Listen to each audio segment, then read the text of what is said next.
Many Christians are wondering, how should we vote in the upcoming presidential election? Obviously, we have two candidates who sit on two different sides of the table. You have the current president, Joe Biden, and then on the other side, you have the former president, Donald Trump.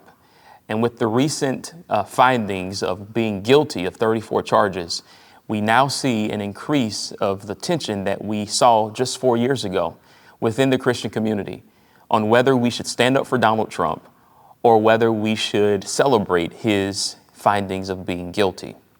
All of these things ultimately distract us from the responsibility of sharing Jesus Christ to a world that needs to know more about the kingdom of God. And the division that is caused around these political conversations are never a true testimony of Jesus Christ. Rather than arguing about these different candidates, every Christian should understand that we all have a responsibility and a right to vote our values and vote our convictions and our beliefs and around policies that enhance the quality of life for our families, our communities, and our neighborhoods.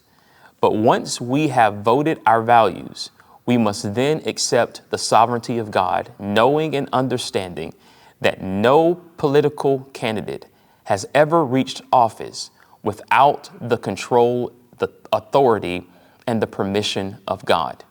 And with this complete control that God exercises among the election of political figures under this democracy, we have the assurance that we will be fully taken care of as long as we live within covenant faithfulness to God and within the spiritual character that is expected of us as believers. So we don't need to argue and fight and get into all sorts of confrontations.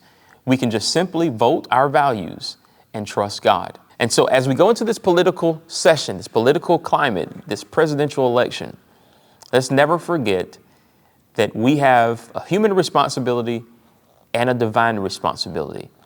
And the two do not conflict with the other.